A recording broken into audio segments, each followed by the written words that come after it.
नमस्कार मित्रांनो, सुस्वागतम. ठरलं तर या मालिकेच्या आजच्या भागामध्ये आता जो काही यांचा सदाशिव आणि मैना ह्या दोघांचा प्लॅन ठरलेला असतो. कारण पूर्णाई आता एकटीच घरामध्ये असते हे त्यांना माहिती असते, म्हणून ते आता तिथे अगदी त्यांचा प्लॅन करून सोफ्यावर बसलेले असतात. तेवढ्यात आता पूर्णाई विमलला आवाज देत आता बाहेर येते. हॉलमध्ये आल्यानंतर आता लगेच मैनावती उठते आणि मैनावती लगेच आता पूर्णाजीला म्हणते की पूर्णाई, अहो तुम्हाला काही लागते का? तुम्हाला जर काही हवं असेल तर मी तुम्हाला रूममध्ये आणून देते ना. तेव्हा पूर्णाई मात्र मैनाशी एकही शब्द न बोलता त्या विमलला आवाज देत असतात. तेव्हा आता लगेच मैनावती म्हणते की अहो त्या मगाशीच भाजी आणायला गेल्यात. तेव्हा आता पूर्णाई रागाने आत जायला निघते या मैनाशी एकही कॉन्टॅक्ट न करता. तेव्हा आता लगेच मैना ही पूर्णाईला आडवी होते आणि म्हणते की पूर्णाई, आणि अगदी खाली मान घालत विचारते की तुमचा आमच्यावरचा राग अजून गेलेला नाही का? तेव्हा आता सदा सुद्धा हात जोडतो, अगदी नाटक करत असतात आणि म्हणतात की पूर्णाई, हे बघा, अहो कधी कधी होतं असं, माणसाच्या हातातून चुका घडत असतात, परंतु हे बघा पूर्णाई, आम्हाला माफ करा. त्यावर तर पूर्णाई फक्त ठीक आहे असं उत्तर देतात. तेव्हा आता मैना म्हणते की हे बघा पूर्णाई, अहो असं ठीक आहे असं म्हणू नका. मी तुमच्यासाठी कॉफी करू का? तुम्हाला जास्त साखरेची कॉफी आवडते हे माझ्या लक्षात आलेलं आहे, तर करू का हो? तेव्हा आता पूर्णाई नाही म्हणतात. तेव्हा आता मैना ऐकायला तयारच नसते. मैना म्हणते की हे बघा पूर्णाई, करू का? कारण पूर्णाईला आता अगदी बेशुद्ध करून घरातील सोनं नाणं पैसा आडका सगळं लुबाडून यांना पळून जायचं असतं. त्यासाठी यांचा हा अगदी प्लॅन चालू असतो, पूर्णाईला अगदी काही करून बेशुद्ध पाडण्याचा. किंवा मैना लगेच आता अगदी म्हणते की हे बघा पूर्णाई, तुम्ही जर नाही म्हणालात, माझ्या हातची कॉफी जर तुम्ही नाही घेतली तर आम्हाला असं वाटेल की तुम्ही आम्हाला माफ नाही केलं, आमच्यावर रागवलेले आहे, तर फक्त माझ्यासाठी एकदा घोटभर घ्या. तेव्हा आता पूर्णाई म्हणतात की बरं ठीक आहे, कर कॉफी. तेव्हा आता मैना लगेच पूर्णाईला म्हणते की बरं ठीक आहे, तुम्ही बसा, मी तोपर्यंत तुमच्यासाठी कॉफी घेऊन येते. तेव्हा लगेच आता सदा हा पूर्णाईला म्हणतो की या बसा, म्हणून ते पूर्णाईला आता सोफ्यावर बसवतात. तेव्हा आता मैना कॉफी करते आणि आता पूर्णाई बसलेले असतात. सदाशिव आता पेपर वाचत मैन्याला खुणावत असतो. तेव्हा आता मैनावती थांबा असं म्हणते, तर ती कॉफी झाल्यानंतर कपामध्ये ओतते आणि त्यामध्ये कसले तरी आता बेशुद्ध होण्याचं औषध टाकते. पूर्णाई बिचारी आता यांच्यावर विश्वास ठेवून आता तिथे कॉफीसाठी ती बसलेली असते आणि शेवटी आता मैनाही त्या कॉफीमध्ये औषध मिक्स करून ती कॉफी आता पूर्णाईला आणून देते. तेव्हा आता पूर्णाई त्या दोघांना विचारते की तुम्ही कॉफी नाही घेणार का? तेव्हा आता मैना म्हणते की अहो आत्ता आम्हाला कशाला, आम्ही नंतर घेऊ. तेव्हा आता पूर्णाई कॉफी पित असते, तर मैना विचारते की कशी झाली. तेव्हा आता पूर्णाई म्हणतात की हे बघा, तशी आता मला साखरेची कॉफी पिण्याची सवय नाही राहिली, कारण कल्पना आणि सायली मला एकही दाणा साखरेचा देत नसतात, पण छान झाली तुम्ही बनवलेली कॉफी असं खुशत म्हणतात. तेव्हा आता मैना हसते आणि आवडली ना, आता ही सगळी कॉफी संपवायची असं आता म्हणते. तेव्हा आता लगेच पूर्णाई कॉफी पिल्यानंतर मैनाला म्हणते की मी रूम मध्ये जाते, विमल आल्यानंतर तुम्ही तिला तिकडे पाठवून द्या. तर मैना म्हणते की हो हो, त्या आल्यानंतर मी लगेच त्यांना पाठवते. तेव्हा पूर्णाई उठणार तोच पूर्णाईला चक्कर येते आणि पूर्णाई खाली बसतात. आता मैना सदाकडे पाहत असते. तेव्हा मैना मुद्दाम आता ओरडते आणि पूर्णाईला विचारते की काय होतं, चक्कर आल्यासारखं होतं का? तेव्हा पूर्णाई फक्त मान डोलावतात.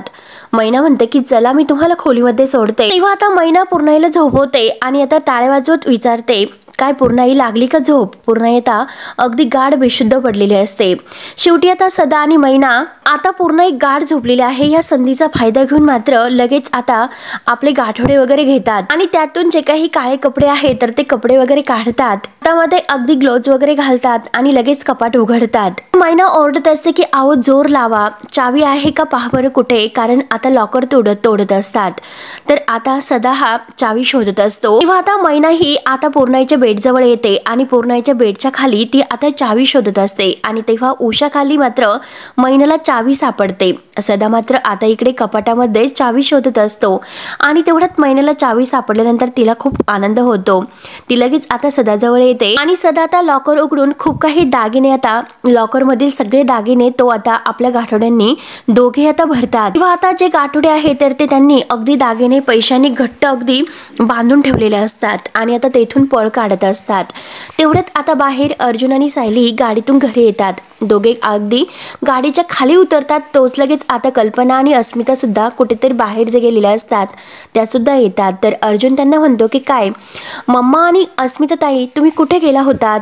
अस्मिता म्हणते की हो डॅडला फॅक्टरीमध्ये जायचं होतं, मग तसंही आम्ही सगळेजण एकत्रच गेलो होतो आणि ते आम्हाला म्हणत होते की थांबा म्हणून, परंतु आम्ही निघून आलो असे तर कल्पना म्हणते.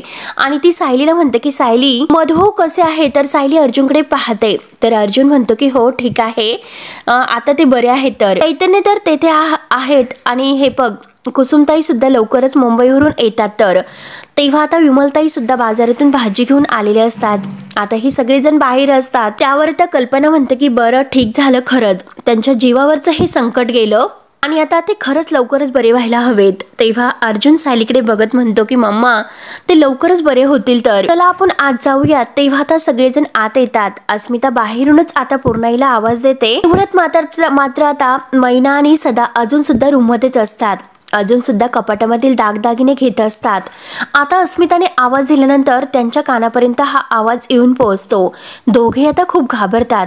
नक्की आता घरातील सगळेजण आलेले आहेत हे त्यांच्या लक्षात येते. तर त्यावर आता अस्मिता म्हणते की पूर्णाजी कुठे राहिली, मी तिला सांगणार आहे की माझी सासूबाई तिच्यावर चिडलेली आहे, तर कारण ती आली नव्हती माझ्या सासूबाईंना भेटायला. त्यावर आता कल्पना म्हणते की अस्मिता हे बघ त्या आता त्यांच्या रूममध्ये आराम करत असतील, तू त्यांच्याशी नक्की नंतर बोल. त्यावर आता सायली म्हणते की बरं ठीक आहे, मी पटकन आवरून घेते, आपण नंतर पूर्णाजींना जेवायलाच बोलूयात. तेव्हा कल्पना सायलीला म्हणते की तू खाली येण्याची घाई करू नकोस, एकतर अगोदरच तुझी खूप दगदग झालेली आहे, तू जरा आराम कर. आणि तेवढ्यात अश्विन प्रिया हे सुद्धा बाहेरून घरी येतात. तर आणि तसंही अस्मिता आम्ही जेवणच करून आलो आणि तुमच्या जेवणाचं काय आहे तर ते विमल आणि मी बघतो. तेव्हा प्रिया लगेच अश्विनला म्हणते की बघ अरे बरं झालं आपण बाहेरून जेवण करून आलो, नाहीतर अजूनपर्यंत किचन काही आपल्या ताब्यात नसते. तर तेव्हा कल्पना लगेच प्रियाला म्हणते की अगं इतका वेळ तर किचन हे रिकामं होतं आणि जर तू आता घरात असती तर तुला खूप असा वेळ स्वयंपाक करण्यासाठी मिळाला असता. तर पण काय आहे की स्वयंपाक करण्याची इच्छा हवी असते.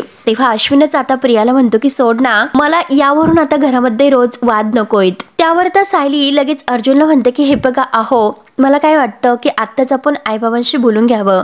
तेव्हा आता अर्जुन म्हणतो की आत्ता नकोय, डॅड आणि पूर्णाजी असल्यानंतर आपण सगळेजण एकत्र बोलूयात. तर तेव्हा आता मैना तर खूप घाबरते. मैना म्हणते की अहो हे बघा लवकर, कारण घरातील लोक आलेले दिसतात. तेव्हा आता ते आपले गाठोडे वगैरे बांधतात आणि आता तेथून ते जायला निघणार. तोच लगेच आता तेथील एक पितळाचा हंडा असतो तर त्याला धक्का लागतो आणि तो हंडा आता खाली पडतो आणि त्याचा खूप मोठा आवाज होतो. सगळ्यांच्या कानापर्यंत आता हॉलपर्यंत हा आवाज येतो. सगळेजण बघतात की नक्की काय झाले असेल. मैना आणि सदा खूपच घाबरतात. तेव्हा आता हे इतके घाबरतात आणि तो जे काही ते पितळाचा शोची वस्तू आहे तर ती लगेच उचलून टेबलवर ठेवतात आणि पुन्हा तेथून गायब होत असतात. तेव्हा आता सायलीचं लक्ष जातं, कारण आता ते दोघे दरवाजातूनच जात असतात. सायली लगेच ओरडते. सायली म्हणते की कोण आहे ते चोर चोर पकडा. म्हणून अर्जुन सायली घरातील सगळेजण आता अगदी त्यांच्या मागे धावतात. सायली मोठ्याने चोर चोर असे ओरडत असते. मैना आणि सदा पुढे पळतात तर अर्जुन धावतच त्यांच्या मागे पळून त्यांना धरण्याचा प्रयत्न करत असतात. सायली आता मैनावतीला धरत असते आणि तिला पकडण्याचा प्रयत्न करते. अश्विन अर्जुन आता सदाला पकडण्याचा, परंतु आता हे हुलकावणी देत असतात. आता मात्र शेवटी सायली मैनावतीला पकडते आणि अर्जुन अश्विन आता त्या सदाला. सायली आता तिच्या हातातून ते गाठोडे हिसकावण्याचा प्रयत्न करत असते आणि जेव्हा तिच्या हातातील तो ग्लोव्ज आहे तर तो बाहेर निघतो तेव्हा आता त्या बांगड्या आहेत तर सायली ओळखते की ही आता मैना आहे. तर अर्जुनने सुद्धा आता सदाला पकडलेलं असतं. सायली पाहतच असते. मैना आणि सदा आता पूर्णपणे घाबरून जातात. तेव्हा आता सायली अगदी जबरदस्तीने तिच्या चेहऱ्यावरचा तो मास्क काढते आणि आता मैना खाली मान घालून सगळ्यांकडे पाहत असते. तर आता सगळ्यांना मैना आणि सदा या दोघांना पाहून तर धक्काच बसलेला असतो. व अर्जुनला इतका राग येतो. अर्जुन सुद्धा रागाने मात्र आता सदाच्या चेहऱ्यावरचा मास्क बाजूला करतो. तेव्हा आता सर्वांना आश्चर्याचा धक्का बसतो. तेव्हा अस्मिता तोंडाला हात लावून म्हणते की मैना काकू आणि सदा काका तुम्ही आमच्या घरामध्ये चोरी करून पळून जात होता. आता अर्जुनला खूपच राग येतो. तेव्हा आता सदाला सुद्धा तोंडातून काही शब्द निघत नसतो आणि मैनाच्या सुद्धा. दोघे खाली मान घालून उभे असतात. अश्विन अर्जुनला म्हणतो की दादा बघ रे ह्या गाठोड्यात काय आहे ते. तेव्हा अश्विन आणि अर्जुन ते गाठोडे उचकतात आणि सायली सुद्धा आता मैनाच्या हातातील गाठोडे उचकते. मैना काही गाठोडे सोडायला तयारच नसते. सायली हिसकावून तिच्याकडून ते गाठोडे घेते. तेव्हा आता त्या गाठोड्यामधील दागिने आणि काही पैसे बघून सर्वांना तर एक आणखीनच धक्का बसतो. म्हणजे घरातील सर्व दागिने वगैरे घेऊन आता हे पळ काढत होते, इतकी मोठी चोरी करून आता हे पळून जात होते. तर सगळ्यांना एक आणखीनच धक्का बसतो. प्रिया तर आता त्याची बोलती बंदच होते. आता मात्र आपलं काही खरं नाही याची तिला भीती वाटते. तेव्हा आता कल्पना रागाने त्या दोघांना म्हणते की तुम्हाला तुमच्याच मुलीच्या घरामध्ये चोरी करताना काहीच कसं वाटलं नाही हो. सदा ह्या खूपच घाबरलेला असतो, तो नाही नाही करत असतो. तेव्हा आता सायली खूपच चिडते. सायली म्हणते की हे बघा, आता स्पष्टीकरण देऊन आणखीन खोटं बोलू नका. आणि सायली आता बाबा म्हणलेली असते आणि परत म्हणते की माफ करा बाबा, हा शब्द मी तुमच्यासाठी वापरला तर, कारण असा पवित्र शब्द वापरण्याच्या लायकीचे तुम्ही नाहीत आणि तुमचं कुणाशीही नातं नसू शकतं. तुमचं जे नातं आहे ना ते फक्त आणि फक्त पैशाशी असू शकतं. तेव्हा मैना म्हणते की अगं पोरी, हे बघ असं बोलू नकोस ग, आम्ही काही चोरी वगैरे करत नव्हतो. तेव्हा आता अर्जुन म्हणतो की हो का, चोरी करत नव्हते. तर मात्र आता सायली विचारते की हे दागिने कुठून आले, हे पैसे कुठून आले तुमच्या गाठोड्यामध्ये. तेव्हा आता सदा आणि मैना नाही, आम्ही ते, अगदी त्यांची बोलती बंद होत असते. मग करत बोलत असतात. अर्जुन खूपच ओरडतो, हे बघा आता एकही शब्द बोलू नका. तर या घरात आल्यापासून मी बघतोय की तुमची नजर फक्त आमच्या पैशावर आहे. तर आणि कित्येक वेळा या अगोदर सुद्धा चोरी करण्याचा तुम्ही प्रयत्न केलाच होता आणि आज मात्र फायनली तुम्ही पकडले गेलातच. तेव्हा आता प्रिया लगेच म्हणते की हे बघा, मी तुम्हाला हे सांगत होते यांच्यावर विश्वास ठेवू नका म्हणून. तर तेव्हा मात्र माझं कोणीही ऐकलं नाही आणि जर तेव्हा माझ्यावर विश्वास ठेवला असता ना तर आजही तुमच्यावर वेळ आली नसती. त्यानंतर आता कल्पना सुद्धा त्या दोघांना म्हणते की अहो हे बघा, सायलीला तिचे आई वडील मिळाले म्हणून आम्ही खरंच खूप आनंदात होतो. तर आणि सायली सुद्धा अगदी मनापासून तुम्हाला जपत होती तिचे आई बाबा म्हणून, तरी सुद्धा तुम्ही इतकं घाणेरडं कृत्य केलंस. काय गरज होती तुम्हाला हे सर्व करण्याची, का करावं असं वाटलं हे सर्व तुम्हाला. तेव्हा मैनावती आणि सदा खाली मान घालून आता उभे असतात. त्यावर आता अस्मिता विचारते की काय कसली तुम्हाला कमी पडली होती, तुमचं खाणं पिणं सगळं काही अगदी तुमच्या मनासारखं होत होतं, तरी सुद्धा खाल्लेल्या ताटामध्ये घाण करावीशी का वाटली तुम्हाला. त्यावर त्या सायली इतकी भडकलेली असते. सायली म्हणते की आता बोला,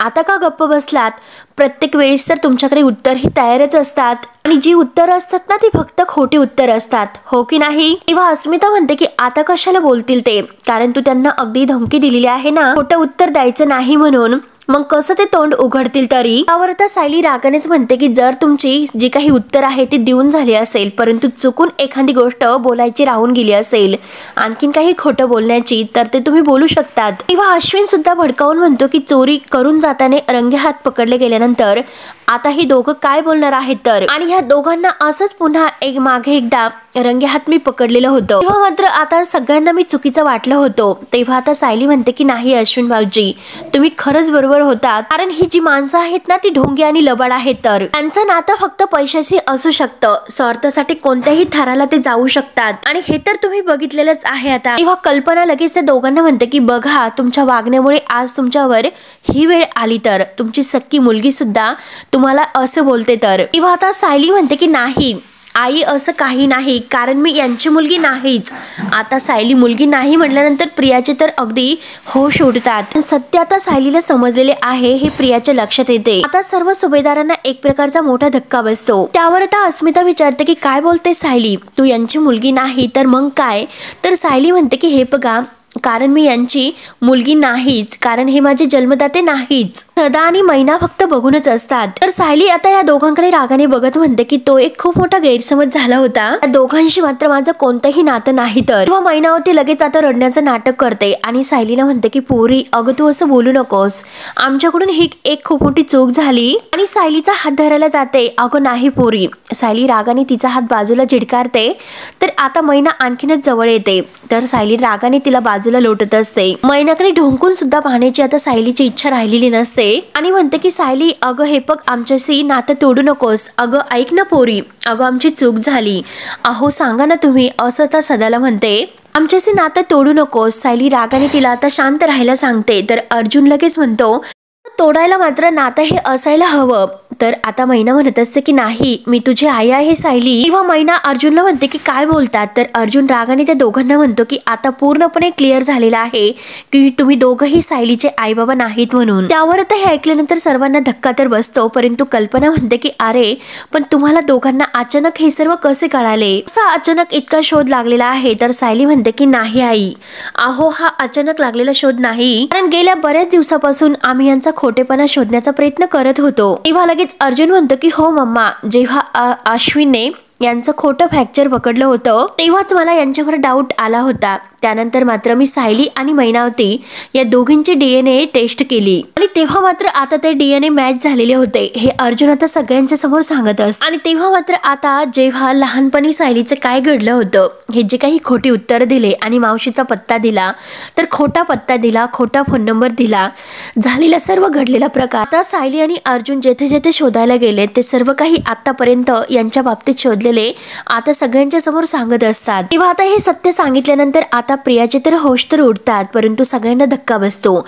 मैनावती आणि सदा यांच्या पायाखालची जमीन सरकते कारण आपलं खोटं पकडलं गेले। आपल्या विरोधात मात्र हे जे काही शोधत होते तर त्याचे पुरावे त्यांना सापडले तर आता हे सर्व ऐकून अश्विन म्हणतो की हे सगळं किती हॉरिबल आहे। तर प्रिया आता घाबरतच म्हणते की हो ना किती भयंकर आहे हे सर्व, परंतु यामुळे मात्र हे सिद्ध होत नाही तर सायली हे तुझे आई बाबा नाहीत म्हणून। तेव्हा आता कल्पना म्हणते की हो ना सायली खरं आहे तर कारण तुला कोणी सांगितलं की तुझ्या आई बाबा नाहीत म्हणून। तेव्हा सायली उत्तर देते की मधुभाऊंनी। तेव्हा आता प्रियाला तर धक्काच बसतो तर कल्पना विचारते की काय सायली मधुभाऊंनी? तेव्हा आता अस्मिता विचारते की काय ग सायली पण हे कसं शक्य आहे ग? मधुभाऊ तर बोलू शकत नाही तर सायली म्हणते की हो ते नाही बोलू शकत। तेव्हा सायली म्हणते की हो परंतु आम्ही जे काही बोलतो ना तर ते अगदी त्यांना कळते। हे आम्हाला डॉक्टरांनी अगोदर सांगितले होते आणि आम्ही जे काही त्यांना प्रश्न विचारले तर डोळ्याची उघडझाप करून मात्र ते आम्हाला त्या प्रश्नांची उत्तर सुद्धा देत होते। तेव्हा अर्जुन म्हणतो की हो हे सर्व खरं आहे आणि जेव्हा मात्र आता ही गोष्ट सायलीच्या लक्षात आली तेव्हा आम्ही एक प्लॅन केला होता। ह्या दोघांना आम्ही मधुभाऊंच्या समोर उभे केले होते आणि कोमात जाण्या अगोदर आता मधुभाऊंनी मला हेच सांगितलं होतं की सायलीचे आई बाबा जिवंत आहेत आणि नक्की सायलीचे आई बाबा कोण आहे हे फक्त आणि फक्त मधुभाऊंनाच माहिती आहे। आता हे ऐकल्यानंतर प्रियाला तर धक्का बसतोच परंतु मैनावती आणि सदा यांना सुद्धा। सायली पुढे म्हणते की ह्या दोघांकडे बघून मात्र डोळ्यांची उघडझाप करून आता मधुभाऊंनी मला लगेच उत्तर दिलं होतं मैनावती आणि सदा ही माझे खरे आई वडील नाहीत म्हणून। अस्मिता म्हणते की बापरे म्हणजे हे दोघं तर पूर्णपणे फ्रॉड निघाले तर। तेव्हा आता सदा म्हणतो की नाही आम्हाला तर खरंच वाटत होतं की आमची बबली आहे म्हणून। तेव्हा आता लगेच सायली विचारते की हो का मग तरी सुद्धा तुम्ही तिच्या घरात तिच्याशी असं वागलात का? ज्यांनी तुम्हाला घरामध्ये थारा दिला तुमची काळजी घेतली त्यांच्याशी तुम्ही असं वागलात? असे असतात का आपले आई बाबा आणि जन्मा अगोदर आपली नाळ ज्यांच्याशी जोडली गेलेली असते ते आई बाबा असतात तर लेकरांची पोटं भरली त्यात समाधान मानणारे आई बाबा असतात तर एखाद्या लेकराला जर खरचटलं तर त्याला दुःख होणार आहे, वेदना होणार आहेत, त्यांना ते वेदना होत असतात तर ते आई बाबा असतात। आणि जिला तुम्ही मुलगी मानत होतात तर तिलाच इतक्या मोठ्या वेदना द्यायला निघाला होतात का? तिलाच तुम्ही म्हणजे इतका त्रास देत होते का? मी तर देवाचे खरंच आभार मानते की मी तुमच्या पोटी जन्म घेतला नाही म्हणून, कारण आई वडील या शब्दाला तुम्ही कलंक आहात। सायली आता खूपच भडकलेली असते। तेव्हा लगेच आता सदा खूप मोठ्याने बडबड करत असतो की हेच आले अर्जुन आमच्या घरी आले आणि आम्हाला फोटो दाखवला आणि ही तुमची मुलगी आहे असे ते म्हणाले। आता मैना सुद्धा ओरडते की हो असंच झालं होतं। तेव्हा अर्जुन म्हणतो की हो ती तर माझ्या आयुष्यातील सगळ्यात मोठी चूक होती तर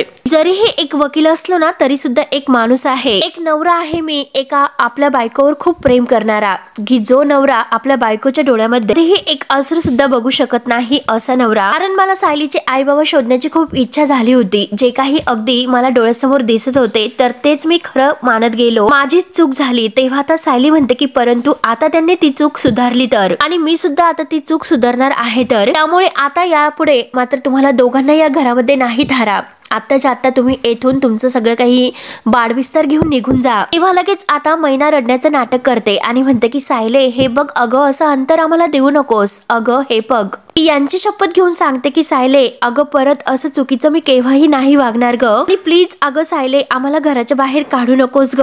तेव्हा आता कल्पना रागाने म्हणते की म्हणजे एवढं सगळं कळल्यानंतर कोणत्या नात्याने तुम्ही येथे घरात राहणार आहात तर निर्लज्जपणाचा कळस आहे समजा। तेव्हा आता अर्जुन म्हणतो की नशीब समजा आणि सदाची गजंडी धरत म्हणतो की आम्ही तुम्हाला पोलिसात नाही देत तर। तेव्हा सायली म्हणते की यांना अगदी फरफटत घराच्या बाहेर काढलं पाहिजे, अश्विन भाऊजी चला।